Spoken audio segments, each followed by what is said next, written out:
ብሎ ደራሲው ተናግሯል። ደራሲው የተናገረው እንግዲህ ደራሲው ሲናገር ከመጽሐፍ ቅዱስ ወስዶ ነው። ዛሬ የምናከብረው በዓል የእመቤታችን የቅድስት ድንግል ማርያም ልደቷን እናከብራለን። የእመቤታችን በዓላት ሲከበሩ እመቤታችን በቤተ ክርስቲያናችን በእኛ ሃይማኖት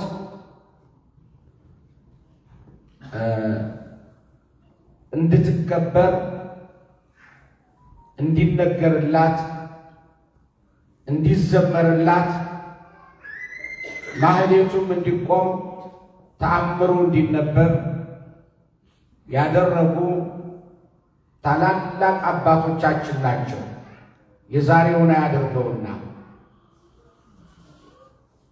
እነዚህ ታላላቅ አባቶች የእመቤታችን ክብር በቤተ ክርስቲያናችን ከምድራውያን ቅዱሳን፣ ከምድራውያን ሰማዕታት፣ ከምድራውያን ጻድቃን፣ ከሐዋርያትም ጭምር ከነቢያትም ከአበው ከመነኮሳትም ከምድራውያን ሁሉ እግዚአብሔር ካከበራቸው በላይ ቅድም በራገሩ መሪው የደብሩ ስብከተ ወንጌል ክፍል ኃላፊ መጋቢ ሐዲስ እንደተናገሩት ከነዚህ ሁሉ ቅዱሳን በላይ ከሰማያውያኑ ደግሞ ከቅዱሳን መላእክት በላይ ሆና እንድትከበር እንዲነገርላት እንዲሰበክላት ራሱ በዶክትሪናችን ውስጥ እንኳን የማይናጋ መሰረት ያስቀመጡላት ወላዲተ አምላክ እመ አምላክ እመ ኩሉ እያሉ በአንደበታቸው ብቻ ሳይሆን በጽሑፋቸው የመሰከሩላት ቅድስትና ብፅዕት የሆነች በክብር እግዚአብሔር ከእርሱ በታች ሆና እንድትከብር ያደረጋት እኛ ስለወደድንና ስላልወደድ የሚሰጣትና የሚነፈጋት ምስጋና ሳይሆን የማይወሰድባትን የማይቀርባትን እኛ ብናስቀረው ሊቀርባት የማይችለውን የማይነጥፈውን ምስጋና በሰው ልጆች አንደበት ብቻ ሳይሆን በመላእክት አንደበት እንድትመሰገን ያደረገ የሰዎች ስብስብ አይደለም። የሰዎች ተሰባስበው በስምምነት ይሄን እንስጥ ይሄን አንስት ያሉት ሳይሆን ለሰዎች እግዚአብሔር የሰጠው ክብር ምስጋና ለስሙ ይሁን። አሜን። የእመቤታችን ልደት ስናከብር እመቤታችን መሰረቷ የት ነው? ዛሬ ከሐናና ከኢያቄም እንዲሁ ሐናና ኢያቄም ልጅ አጥተው ሁሌ ቀናቸውን በቤተ መቅደስ ልጅ በመጠየቅ በአምልኮ ሰዓታቸው ሁሉ አጀንዳቸው በእግዚአብሔር ቤት የሚያቀርቡት የራሳቸውን ድክመት የእግዚአብሔርን ኃይልና የልጅ ማጣታቸውን ሁሌ ያቀርቡ ነበረ። ነገር ግን እነርሱ ያላወቁት እግዚአብሔር ያወቀው የዓለም የመዳን ቀጠሮ የአዳም ተስፋ የሚፈጸምባት የዓለም ሁሉ መድኃኒት መሰረት የሚጣልባት የአዳም ልጆች በሙሉ የሚጠብቁት ተስፋ የሚፈጸምባት እመ አምላክ ወላዲተ አምላክ ሐና በማኅፀኗ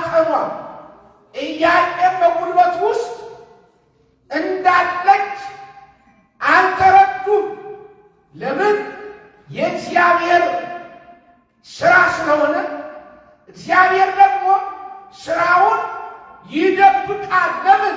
ቢገልጣቸው ኖሮ ቶሎ አደጋ ይደርስባቸውና እንዳያስገኙ ለጥፋት እንዳይዳረጉ እነርሱ ሳይገለጥ የእግዚአብሔር ጥበብ እነርሱ ግን ጠብቆ ይዟቸው ነበር። እግዚአብሔር ጠብቆ የያዛቸው እና የእመቤታችን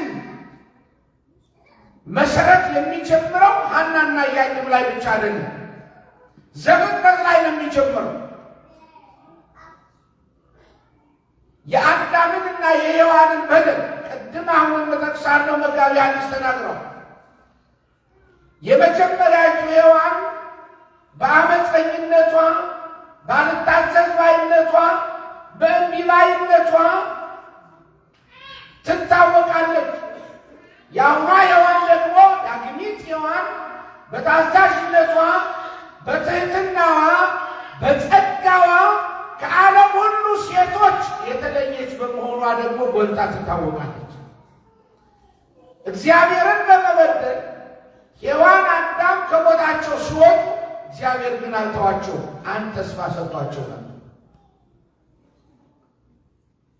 እንደወጣ እንደማይቀር፣ እንደጠፋ እንደማይቀር፣ እንደሚያድነው የቀን ቀጠሮ ሰጥቶት ነበር።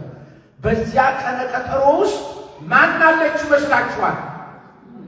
በቀነ ቀጠሮ ውስጥ ሐዋርያው ቅዱስ ጳውሎስ እንደጻፈው ወአመ በጽሐ እምኔሁ ፈነወ ወልዶ ዋህደ ወተወልደ ብእሲት፣ ቀጠሮ ሲደርስ ልጁን ላከ፣ ልጁን ከሴት ተወለደ። ያለ ቀጠሮ እግዚአብሔር ስራውን አልሰራው። ቀጠሮ ነበረው። ለአዳም የሰጠው ቀጠሮ ያ ነው። ተስፋ ማለት እግዚአብሔር የሰጠው ቀጠሮ ነው። ያ ተስፋ አዳም በሕሊናው ይዞት የወጣ ተስፋ ነበረው። በዚያ ተስፋ ውስጥ ማን ነበረች? በአዳም ጉልበት ውስጥ በሔዋን ጉልበት ውስጥ የተመረጠችና ንጽሕት የሆነች ደም ያልተበከለች አንዲት ዘር ነበረች። የቤተክርስቲያናችን ትምህርት ነው። ያልተበከለች ንጽሕት የሆነች የተጠበቀች አዳም ካንተ ነው ተባለ። ድንግል ማርያም መሆኗን ግን አልተነገረውም፣ አያውቅም፣ አልተረዳም። ከሱ እንደሆነ ብቻ ግን ያውቃል። ከአንተ ከልጅ ልጅ ተወልጄ በሚለው ውስጥ ተስፋ አለው። ከልጅ ልጁ ሰው እንደሚሆን እንደሚያድነው እንደሚመጣ ድንግል ማርያም መሆኗን ግን አላወቅም። ከሱ ግን እንዳለ ያውቃል። ከእርሱ ራሱ ያልተበከለ ዘር፣ ያልረከሰ ዘር፣ ንጹሕ የሆነ ዘር ተቀምሮ ተመርጦ እንደተቀመጠ አዳም የሚያውቀው ነገር የለውም። እግዚአብሔር ግን ይሄን ቀምሮ ይሄን አንጽቶ አስቀምጦ ተስፋ ሰጠው። እባብን ምን አለው? ከገነት አዳምና ሔዋን ሲወጡ እግዚአብሔር ለሔዋን እግዚአብሔር ለአዳም ቃሉን ሲሰጥ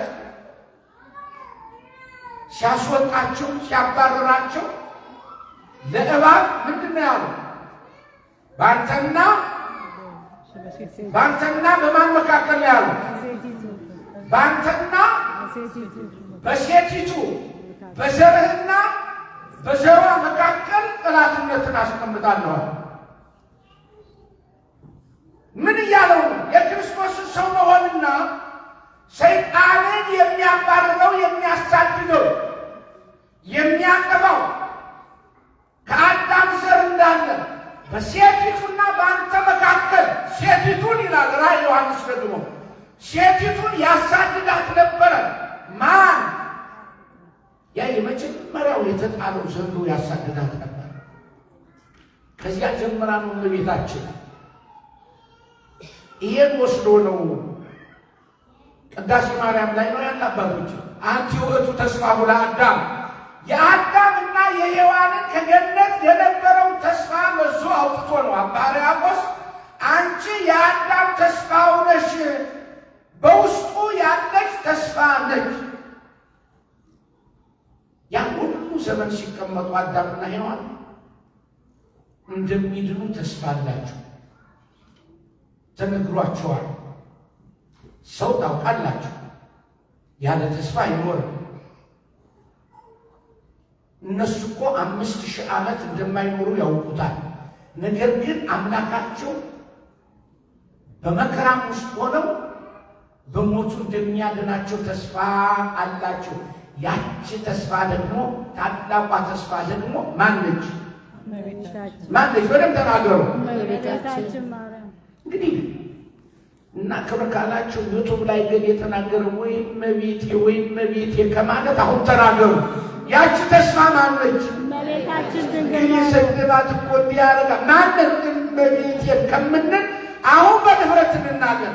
የአዳምና የሔዋን ተስፋ ከመወለዷ 5000 ዓመት በፊት 5500 ዓመት በፊት ተስፋ ሆና ስንቅ ሆና በአዳም ልብ ውስጥ ተይዛ የነበረችዋ ማነች? እመቤታችን ድንግል ድምፅ የለም። እመቤታችን ድንግል ያንሳል። እመቤታችን ብላችሁ ሌላ ቀጥሉበት። እመቤታችን ማን?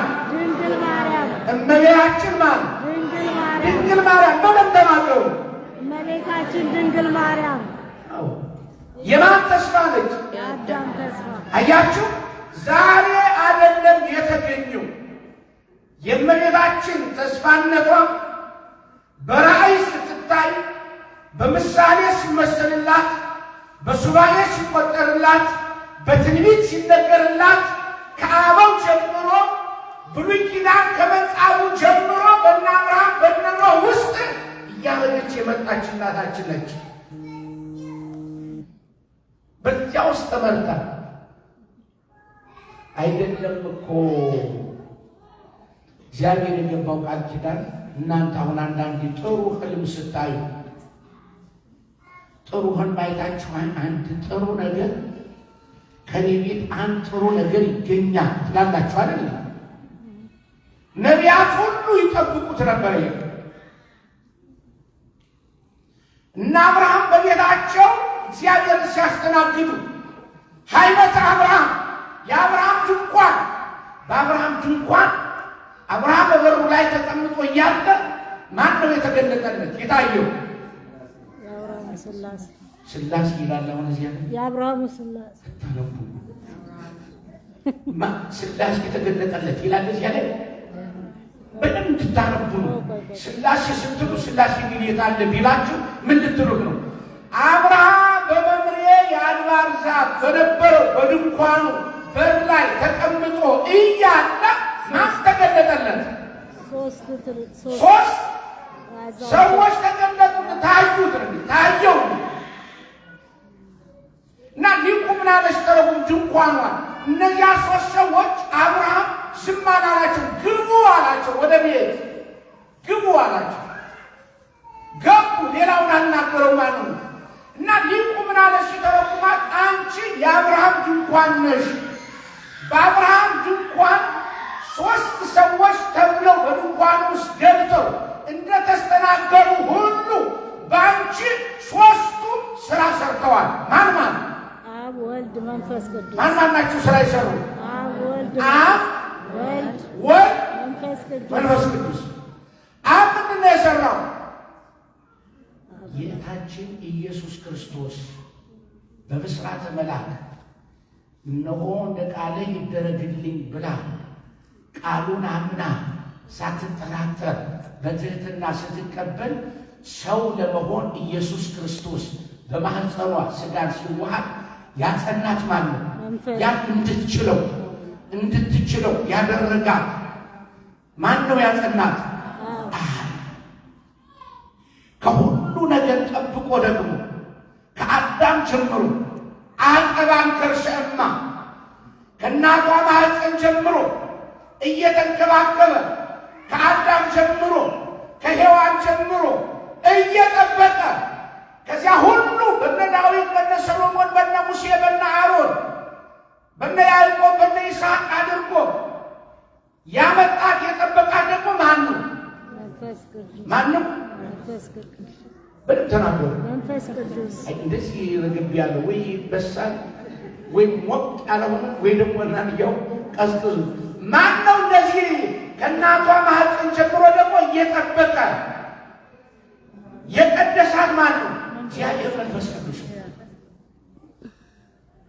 እግዚአብሔር አብ ምን አለኝ ነው ዛጥናጅ እግዚአብሔር ወልድ ልብሰ ሥጋ ዚያጅ እግዚአብሔር መንፈስ ቅዱስ አንጻ ሥጋ ዚያጅ ሦስቱ ሥራ ሰሩ ማለት ይሄ ነው። አብ ለማጽናት፣ መንፈስ ቅዱስ ለማንጻት፣ እግዚአብሔር ወልድ ኢየሱስ ክርስቶስ ሰው ለመሆን ሦስቱም በመሬታችን። ይሄን መቼ ነው የታየው? ይህ ምስጢር ገና ብሉይ ኪዳን የሚባለው መጽሐፍ በሙሴ ከመጻፉ በፊት በአብርሃም ጊዜ ነው የታየው። በአበው ነበረ ሊቃውንት ያን ሌላ ምንም ሊቃውንት የደረሱ ድርሰት የለም። በነገራችን ላይ ያን መተርጎም ነው።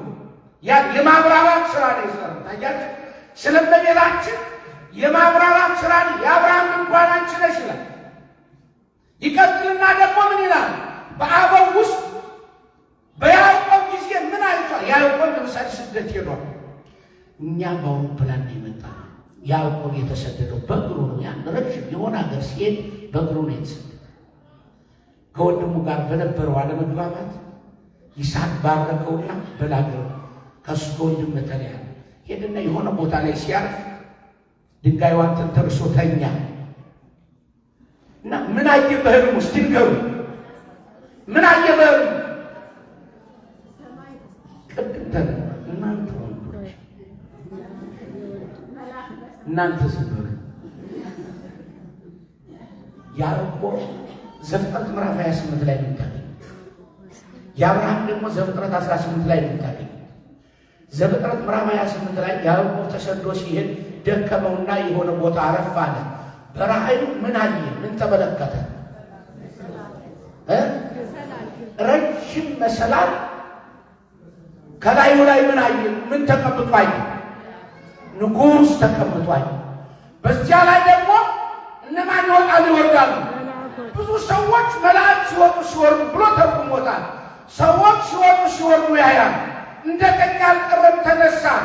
ይሄ ቦታ በጣም ድንቅ ቦታ ነው አለና ምልክት አድርጎ ዘይታነት ቤተ እግዚአብሔር ስሙንም ቤቴል አለ።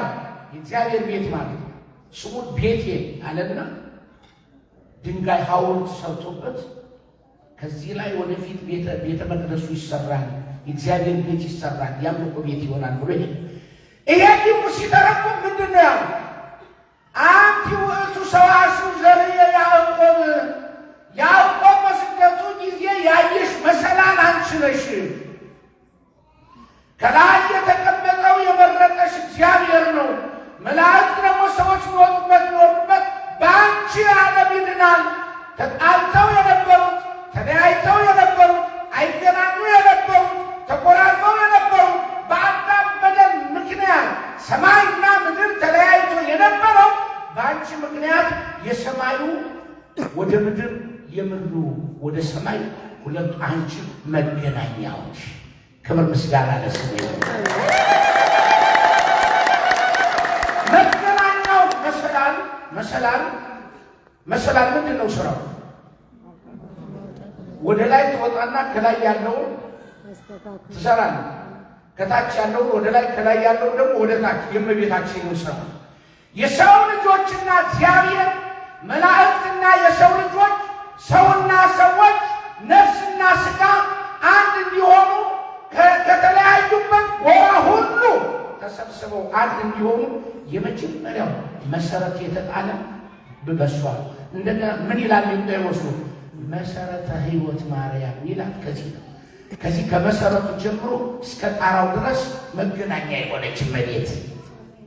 ስለዚህ እርሷን ማመስገን ስህተት ነው እንዴ? ካልሆነ በደንብ አመስግኗል። ሰውና እግዚአብሔር ለመጀመሪያ የእርቅ ቦታ፣ የመገናኛ ቦታ ተለያይቶ የነበረው ሰው እዚህ ቦታ እንገናኝ ብሎ እንደሚገናኘው ሁሉ እግዚአብሔር አንደኛ ልጁን ልኮ በማኅፀኗ 9 ወር ከ5 ቀን ተቀምጦ ዓለም እንዲድን የመጀመሪያው መሰረት ፋውንዴሽን እዚያ ላይ ተጣለ። መጀመሪያው ለዚህ ነው መሰረተ ሕይወት ሊቃውንት ሁሉ የሚሏት። አሁን ክብር ምስጋና እስኪ አንድ አመስግኗት፣ አመስግኗት።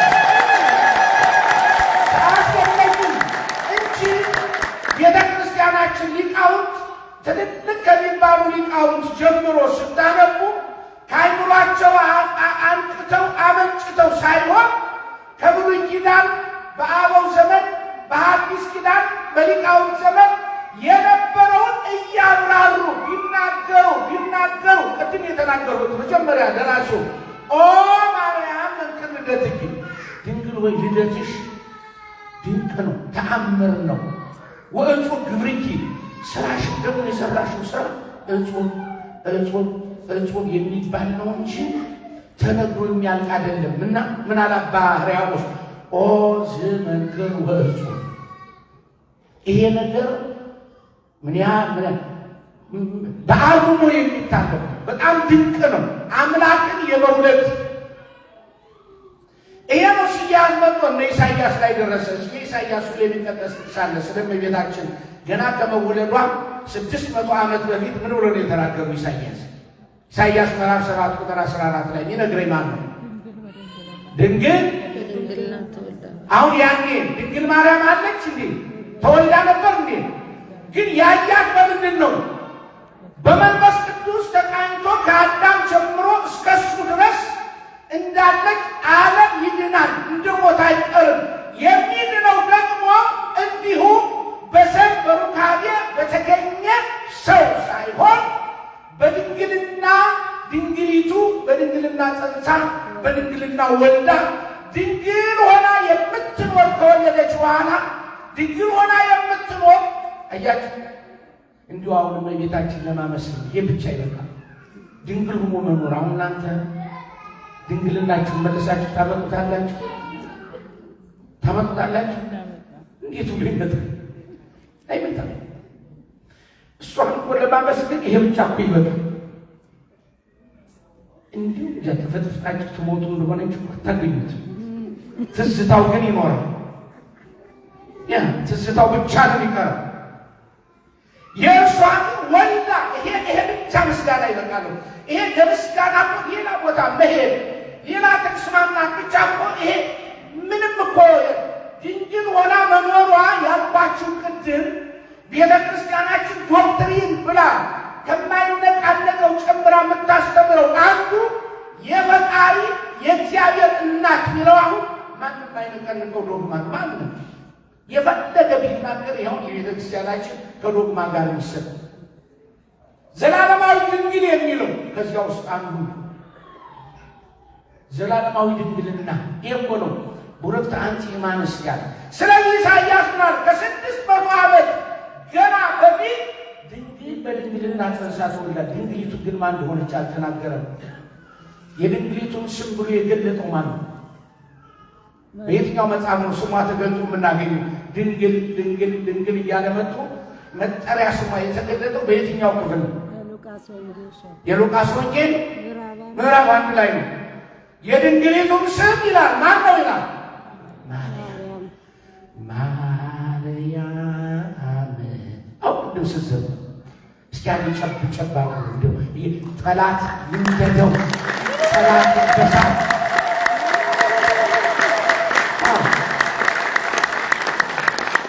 የኢሳይያስ ብቻ መሰላችሁ? ብዙ ነቢያት ተናግረዋል። ይሄ እየተነገረ መጣና የክርስቶስ ሰው መሆን ሊጀምር ሲል ኢያቄምና ሐና ቤተ መቅደስ ውስጥ ቆመው የሐዘናቸው የጸሎታቸው ቀኑ ደረሰ። ስዕለቱ ተሰማ። ይሄ ነው እንግዲህ የመጣው ከላይ ጀምሮ እንዳያችሁት እንደ ሐረግ ነው ተያይዞ የመጣ እንጂ ደርሶ ሐናና ኢያቄም ላይ የመነጨ ነገር አለ። ከላይ ነው እየመነጨ የመጣው። እነሱ ያ እየመነጨ የመጣው ያ ምንጭ እነሱ ላይ ሲደርስ በህቡ በስውር በራእይ በትንቢት ይታይ የነበረው ሐናና ኢያቄም ላይ ሲደርስ ምንጩ ማለት ይሄ ነው ተብሎ ተገለጠ። እያችሁ ምንጩ ይሄ እንግዲህ ስለ ሐናና ስለ ኢያቄም ነው ማብራራት አይጠበቅብንም። ታውቋቸዋላችሁ። ልጅ አልነበራቸው። በጣም ምስኪኖች ናቸው። ያ የብሉይ ኪዳን እምነት ደግሞ የሚገርማችሁ በጣም አደገኛ እምነት ነው።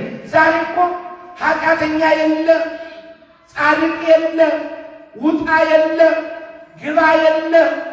ሁሉም ኃጢአት የሰራው ያልሰራው፣ ጻድቁ ማጡ በዚህ ቤተ መቅደስ መጥቶ ሁሉም መባ ያስገባል። ሁሉም በአንድ ላይ ቆሞ ይጸልያል። እግዚአብሔርን የሚያየው ጻድቅና አንድ ቀን ቤተ ክርስቲያን መጥቶ የማያውቀው የማታውቀው በጋራ አንድ ላይ ቆሞ ይጸልያል። ሲጸልዩ ደግሞ ምንድን ነው የሚሉት? ጌታ ሆይ በደላችን ይቅር በለን። አንድ ቀን የመጣው ኃጢአተኛ ነኝ፣ ዘወትር ነፍሰ ገዳይ ነኝ፣ ደም አፍሳሽ ነኝ የሚለው በደሌን ይቅር በለኝ ይላል። ዘላለሙን በዚህ ቤት የኖረው እግዚአብሔርን በጣም እስከ ማየት እስከ ማግኘት የደረሰው በደሌን ይቅር በለኝ ብሎ ይጸልያል።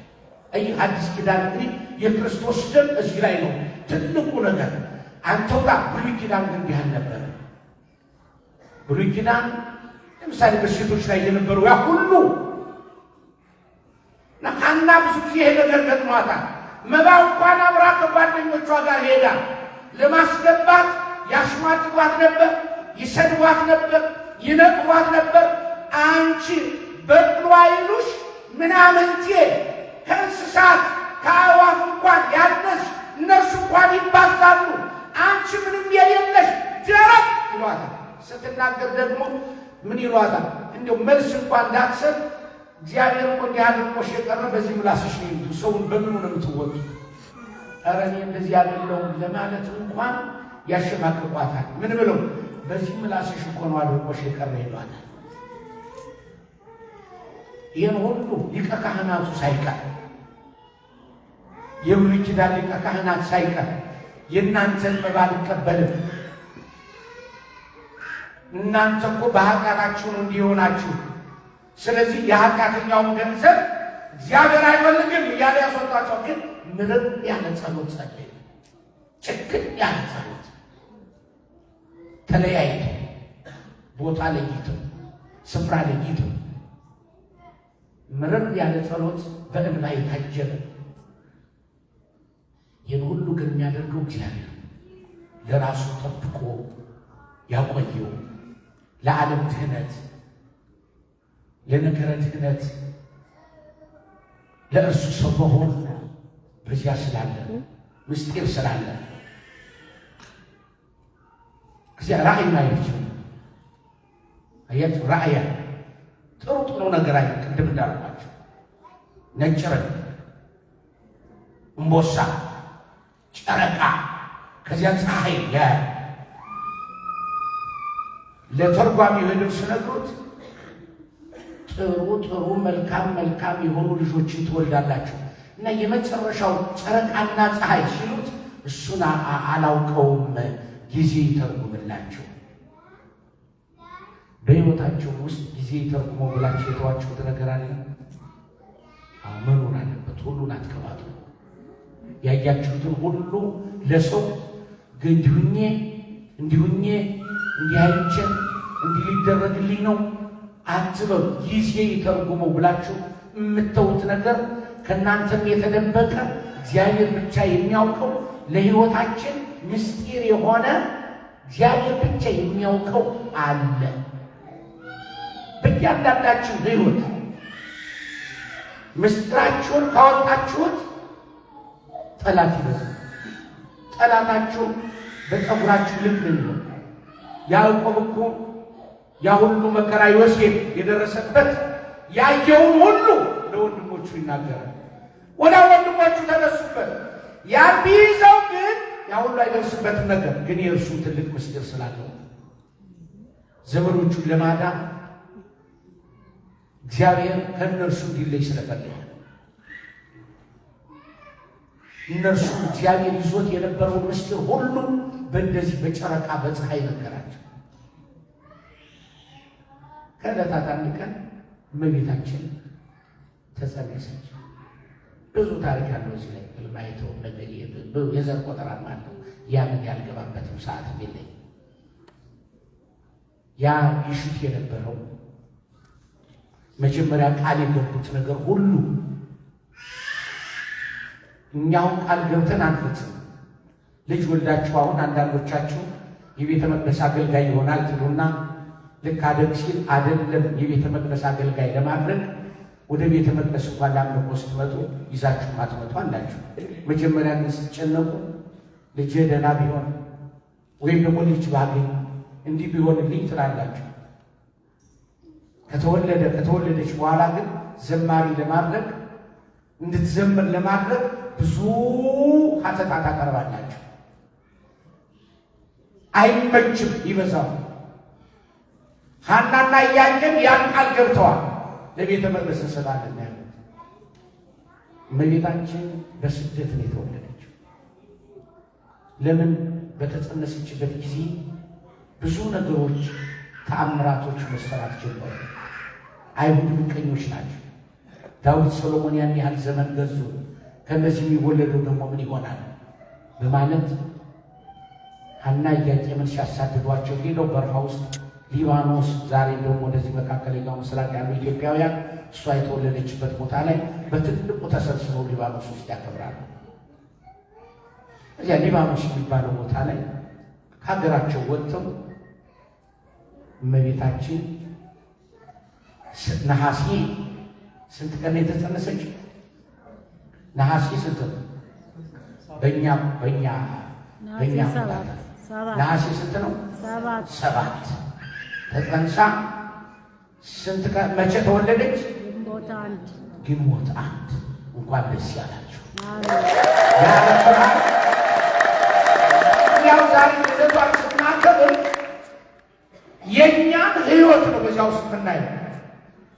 እኛን ጠብቀው የነበረ ተስፋ፣ እኛ የነበረብን ጨለማነት፣ እኛ የነበረብን ኃጢአተኝነት፣ በደለኝነት ሁሉ ሊወገድልን የማስወገጃችን መሳሪያ ሆና በምድር ላይ ዛሬ ግንቦታን ከሐና ከኢያቄም ብፅዕት ቅድስት ንጽሕት ርኩሰት የሌለባት ከሴቶቹ ሁሉ የተለየች ጸጋ የሞላባት ሞገስ ያላት ምድራውያንና ሰማያውያን የሚያመሰግኗት ለሰው ልጆች ሁሉ ተስፋ።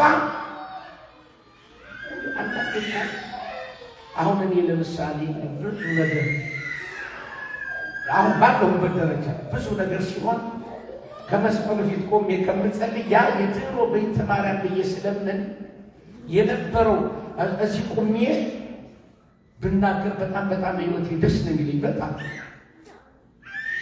እንዲሁ እንደ ዛሬው ሳይሆን ደግሞ ሰላም ለኪ እያሉ በየበሩ ይዤሽ ሆነ እንደሆነ ተዋወቃለን ላሉ እኛ አሁን እዚህ ያለበት በሙሉ ወላጅ ምናምን ያሳድገዋል። በሙሉ ሳይሆን አይደለም እንግዲህ ዳቦ በሙሉ ያው ለዚህ አገልግሎት ግን ስንበቃ ከተማም ይወለድ ዳቦም ይብላ በዚህ አገልግሎት ውስጥ ያለ ሁሉ በዚህ በረከት ውስጥ ያለ ገና ሲመጣ ሰዓሊ ለንግስ ብሎ ነው። ስለዚህ ክብር ምስጋና ለስሙ ይሁን ብንል ያባል እኮ ይህ ስንል ግን የእግዚአብሔርን ክብርና ምስጋና ከፍጡራን ጋር የማይተካከል ባህሪውንና ነገረ ድህነቱን የእርሱ ስልጣን ፈጣሪነትና ጌትነት አምላክነት ከእመቤታችን ጀምሮ ላሉት የሚሰጥ አይደለም። ይህን ጠንቅቀን ማወቅ አለብን። አሁን አንዳንዴ እግዚአብሔር ከሰጠው ክብር በላይ እናከብራለን ብለው በሚናገሩት ነገር ይወድቋሉ። እግዚአብሔር ራሱ ያን አይቀበለው። ከእግዚአብሔር በታች ከፍጡራን በላይ የእመቤታችን ክብር አላት። ያን ማክበር እንደፈለግን መናገር እኛው ቋንቋ ካልሆነ በስተቀር ከእግዚአብሔር ክብር በታች ያለው እርሱ ባከበራት በሰጣት ጸጋ መጠን ማክበር፣ ማመስገን፣ ሰዓሊ ለቅድስት ማለት ከኛ ይጠበቃል። ግን ከዚያ በላይ ወጥቶ ደግሞ ሲኬድ ያ ደግሞ ራሱ ይቻላል ችግር ባል በሚስቱ ንጉሥ በመንግስቱ አምላክ በምኑ ነው? በአምላክነቱ ምንድን ናቸው? ቀናያን ናቸው። አምላክ በአምላክነቱ መንግስት በመንግስቱ ባል በሚስቱ ቀና አውቆ ነፃሽ ምን ሊልሽ ይችላል። ነፃው ይዲር ግን በተፈጥሮ በውስጡ ያለው ነገር ግዴታ በሚስቱ እንደበለሽ ብሎ ሲለቅ የማይቀር ሆኖ አይደለም ተቃጥሎ ብሎ ችሎት ልቡ ትክን እያለ ለምሳሌ ሶቪየት ተቀምጦ 6 ሰዓት 7 ሰዓት ያለ ስራ ቆይቶ ያኔ አይቀናም ብለሽ እንዳታስብ ተሳስተሻል። የማይቀና ከሆነ ወይ የሆነ ፕሮብሌም አለ ማለት ነው፣ ወይ እሱም እንደዚያው አትቅኑብኝ አይነት ነገር ነው። አንቺም አትቅኝብኝ እኔም አልቀናብሽም፣ አንቀናና በዚያው ካልሆነ በስተቀር መጽሐፍ የሚለው አምላክ በአምላክነቱ ንጉሥም በመንግስቱ ቀዳይ ናቸው።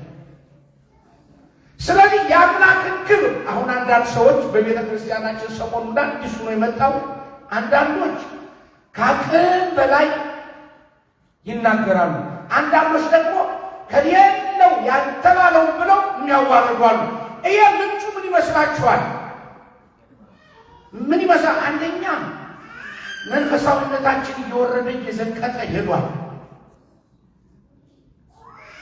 ሌላው የእውቀታችን መጠን የተማርነው ትምህርትና ከሊቃውንት የጠየቅነውና የተረዳነው በጣም ጠባብ ትንሽ ሲሆን ያ እኛ እናስፋው ብለን ያልተጠየቀውን እናባዛለን ብለን ሲፈነዳብን ሁሉ ህዝብ አፈንተነሞች የጌታችን ክብር የተጻፈውን ራሱ ተናገረ። የተጻፈውን እኮ እንዳልተናገረ አሁን እንዳዲስ ሆኖ ሰሞኑን በጣም ይነሳ ነገር አለ። ቅድም ነግሬያችኋለሁ። መግቢያ እኛም ስላላል የሚቀር የሚጨመር አለ። እግዚአብሔር አንዴ እንዴ የአምላክ እናት መሆን ቆይ ግን ይሄን ተርጉሙልኝ ብላችሁ ምንድን ነው የምትሉ? ቤዛ ከመሆን እኮ የአምላክ እናት መሆን አይደል? የፈጣሪ እናት ድንግል ፈጣሪዋን ወለደችው። ሃይማኖት አበቁ ነው የሚለ ይሄ ክብር እኮ ከዚያ በላይ እኮ ነው። ዘላለማዊ ድንግልናዋ እኮ ከዚያ በላይ እኮ ነው። ማራችነቷ እኮ ከዚያ በላይ እኮ ነው። የአምላክ እናት ሆኖ ድንግል ሆኖ መኖር እኮ በጣም ከባድ። ይሄ ብቻ ብናሰላስለው ዝም ብለን እንዲሁም ሌላ ሳንናገር በዚህ ብቻ ቅድም እንዳልኳችሁ ኦ ማርያም መንክር ልደትኪ ወእጹብ ግብርኪ እጹብ ብለን እናመሰግንሻለን እንጂ ተናግረን አንጨርሰው እንድንል ያደርገናል ብለን። ስለዚህ ዛሬ የእመቤታችን ልደት እመብርሃን፣ እመ አምላክ፣ እመ ኩሉ ወላዲተ አምላክ እያል የምናሞግሳትን ቅዱስ ገብርኤል ያመሰግናትን ምስጋና፣ ኤልሳቤጥ ያመሰገነችውን ምስጋና እኛም እናመሰግናለን። ለዛሬው ቀን እንድናከብር እድሜ፣ ጤና፣ ሕይወታችን ሁሉ ባርኮ የሰጠን የአባቶቻችን አምላክ እግዚአብሔር ክብር ምስጋና ለስሙ ይሁን። ማኩረፊያ ምትሆን ደግሞ ማኩረፊያ ሰው አንዳንዴ እኮ ማኩረፊያ ያስፈልጋል። ማኩረፊያ ማለት አሁን እናንተ የምታኮርፉበት ዘመድ ወዳጅ ይኖራችኋል፣ ጓደኛ ራሱ የሆነ ነገር ሲሆን ሄዳችሁ ከሱ ጥልል ምትሉ እንዴት ማኩረፊያችን እኮ የኖ መርከብ እኮ ነው ያላት፣ መጥለያችን እኮ ነች፣ ከጥፋቷ መዳኛችን እኮ ነች። እንደው ዛሬ ወላዲተ አምላክ ብለን ስንቆም እኮ ገና እንደሚሆንልን እናምናለን። ክብር ምስጋና ለአምላካችን ለእግዚአብሔር ይሁን። ኦ ማርያም መንክር ልደትኪ፣ ልደትሽ ድንቅ ነው፣ እጹብ ነው፣ እጹብ እጹብ ይባላል እንዳለ ደራሲው። እኛም እጹብ እጹብ ብለን ማታ በማህሌቱ ትናንት ጀምሮ ቆመኪርየትኪ ስንል ሊቃውንቱ እንዴት እንደደመቀ ማህሌቱ ብታዩት፣ ደብራችሁ ደግሞ በጣም አሳምራችሁታል። እግዚአብሔር ይባርካችሁ። ሁሉ ነገር ያማረ ነው። ሁሉ እናንተ መጀመሪያ ካቴድራላችሁ በጣም ያምራል። ሁለተኛ ለዚህ ማማር ደግሞ ትልቁን ስራ ቅድም እንዳልኳችሁ እያሉ ልባቸውን ይዘው ታቀፈው በዚህ ያደረሷችሁ አባት ትልቁን ስራ ይሰሩ። ይሄ ፍቅር ስላለ ስላለ በፍቅር ገመድ ስለተሳሰራችሁ ነው። ይህን የመሰለ አገር ቤት እንኳን ይህን ለመስራት ስቃይ ነው። ኢትዮጵያ እንኳን እዚህ አይደለም። ይህን የሰራችሁ የፍቅር ገመድ በአንድነት ስላስተሳሰራችሁ ነው። ስለዚህ በዚህ ፍቅራችሁ እግዚአብሔር ያኖራችሁ። የድንግል ማርያም ወላዲተ አምላክ ልመናዋ፣ ጣዕሟ፣ ፍቅሯ፣ አማላጅነቷ ከእናንተ ጋር አይሆን። እያችሁ ይሄ ሲኖር እንደዚህ ደስ አሁን በጣም ነው ደስ ያለ። እዚህ የቀለጠ እዚህ የነደደ ከተማ መሃል የምስጋና ጅረት ደግሞ የሚሄድበት የእግዚአብሔር ጥበብ ግና ይገርመኛል። ሲሉ አስብ አሜሪካ ውስጥ ያውም ላስ ቬጋስ አሜሪካ ውስጥ ያውም የቀለጠ እንዲሁ በግሪ አላየሁትም። አባ ናቸው አስጎብኜ አባ እንትን ብለዋል። አባቴ መላከ ብስራት ትእዛዝ መጀመሪያ እሳቸው ወሰዱኝ። ሲደሞ አንተ ማታውቀውን እኔ ብለው እሳቸው እና የዚህ ሁሉ የዓለም ሁሉ ችግር የዓለም ሁሉ ምናምንቴ የበዛበት ከተማ ላይ ይህን የተቀደሰ ስፍራ ቤተ መቅደስ ሰርታችሁ እንዲህ በአምልኮ መገኘት በእግዚአብሔር መመረጥ ነው። ይህን ድል ነው ላችሁ ይህን ድል አክብረን ካልያዝ ነው ይህን ድል የእኛ ነው ብለን ካልያዝ ነው በሆሳዕና ሰዓት እንደነበረው እናንተ ባትዘምሩ እነዚህ ድንጋዮች ይዘምራሉ ያለው ጌታ እናንተ አልዘመራችሁም። ይሄን ሰፊ የመዘመሪያ ቦታ እንድታስቀምጡት አድርጋችሁ ነበር፣ ግን አልዘመራችሁም። ሌሎች መጥተው ይዘምራሉ ይላል። አሁን ኦርቶዶክስ ሁሉ እየናፈቃት ነው እንዳይመስላችሁ። ከውስጥ ያለ እንዲህ ይንገራገጫል፣ ከውጭ ያለ ደግሞ ይሄ ወዟን ሽታዋን የትኛው ነጠላ ለብሶ ይሄ ጎረምሳ የሚቀመጥ የትኛው ሃይማኖት ነው? እስቲ ንገሩ። ልዩ ጸጋ እንዳትንቁት፣ አክብራችሁ ያዙት። ይሄ ቤተ መቅደስ ውስጥ የምናደርገው የእኛ ብቻ እግዚአብሔር የሰጠን እድል ነው። ይሄ እመቤታችን የምናከብራት የእኛ ብቻ እድል ነው። ሌላው እመቤታችን ድንግል ማርያም ሊል ይችላል፣ የእኛን ያህል ግን አይላት። ምን ያስረግጬ ልንገራችሁ? በምንም ታል በማህሌቱ እኮ ስቦ ሁሉ ስንላለን ሥላሴን እናመሰግናለን። ቀጥሎ እኮ እሷን ነው የምናመሰግን። ሰላም ለዝክረ ስምኪ ዘመንክር ጣዕሙ ስምሽ ይጣፍጣል ነው የምንላለን። ማርያም የሚለው ሲባል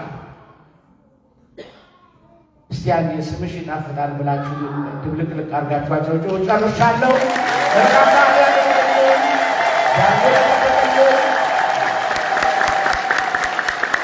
እግዚአብሔር ተጠቃችሁ እኛንም እናንተን ጠብቆ በጋራ እንድናመልክ እግዚአብሔር እንድናመሰግን ፈቃዱ ይሆንልን።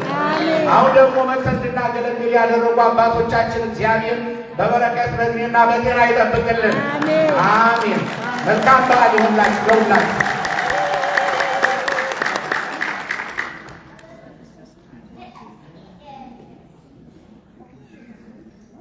ላስተማሩን አባታችን ለመላከ ሰላም ቆሞስ አባ አይምሮ ቃለ ሕይወት ያሰማልን፣ ቃለ ሕይወት ያሰማልን። ለንጹሐን መምህራን ያደለውን ዋጋ ያድልልን። ሰምቶ ከመጥፋት እግዚአብሔር ይሰውረን። ስለሰማነው ስለ አንዱ ቃል 30፣ 60፣ 100 ያማረ ፍሬ በሕይወታችን እንድናፈራ እግዚአብሔር ይርዳን። የትምህርቱ ርዕስ ምን ነበር?